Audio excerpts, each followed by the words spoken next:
Hey digital artists, in this video we're going to talk about designing our own color wheel inspired by Among Us figures. So you can go on Google and find an image of an Among Us figure that you want to trace. We're going to do our tracing using the polyline tool. So zoom in, click, move the mouse and click and get the big outline shape of just the figure's body.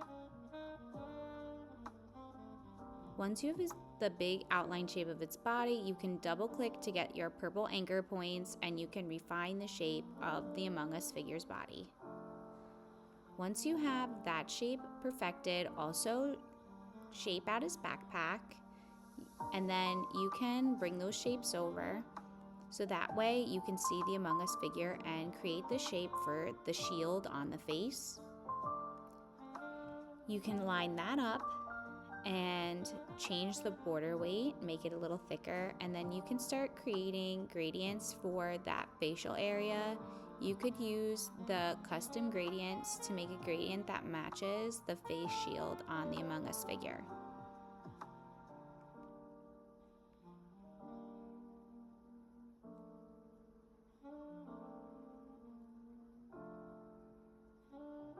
You could also use the eyedropper tool to select some of the colors that you might need for your figure. If you don't want to use the gradient that's pre-made, you can create your own custom gradient.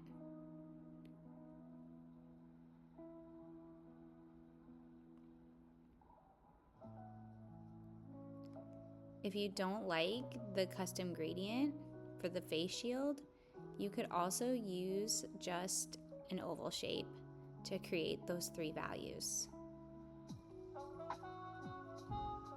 So by using the oval shape, I'm able to match up the gradient of the face shield.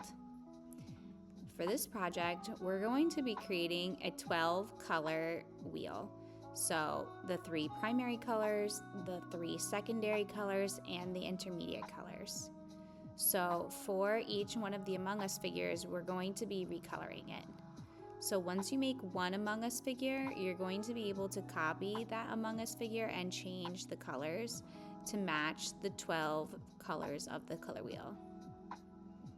So once I had my Among Us figure, I was able to copy it and move it out of the way, and I also created the shadow for underneath and used arrange, order, send to back, and I grouped it together with arrange group. Once I've grouped it together, I can double click and click on the custom colors and the color palette and change the colors so I can make all 12 colors that I need for my color wheel.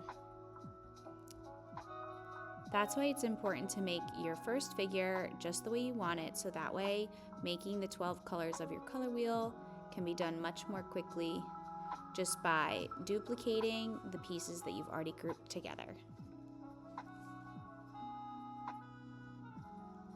For this, I used a lot of the pre-made colors in the palette.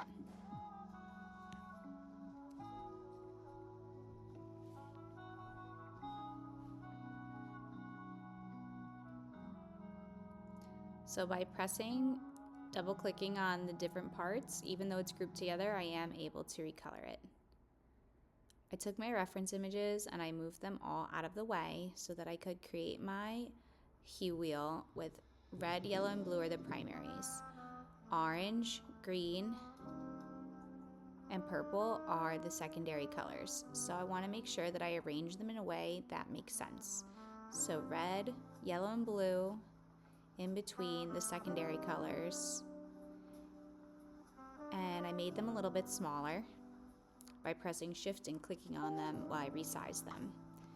Then for the intermediate colors, I wanted them to be the smallest, so once I had a small one, I moved them in between, so the intermediate color of blue and violet is blue-violet. This is where I use the custom colors to create my blue-violet.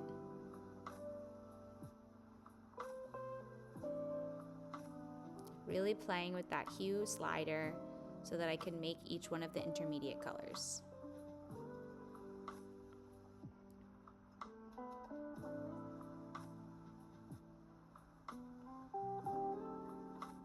The intermediate color between red and orange is red-orange, and the intermediate color between yellow and orange is yellow-orange.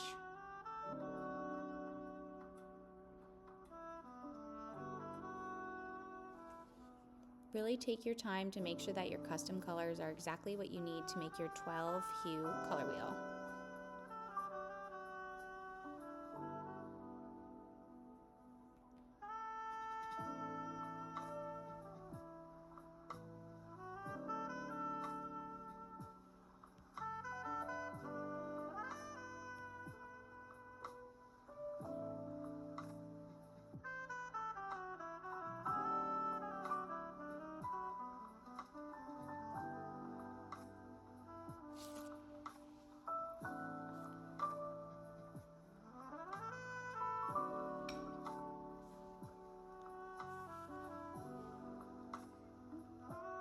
The last intermediate color is yellow-green.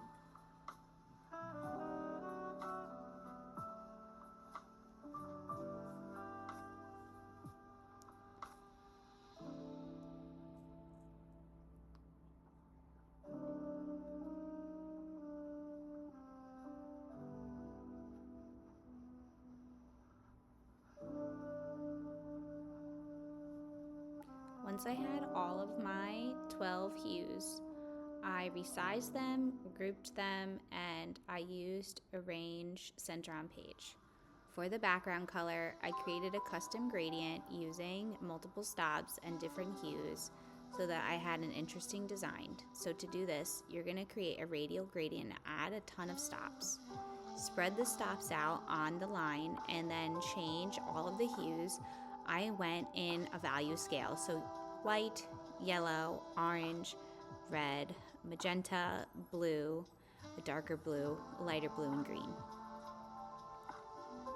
You can change the direction of your background gradient. And to represent the neutrals, I made a sphere with a custom gradient from white to black. Put that in the center and centered it on the page.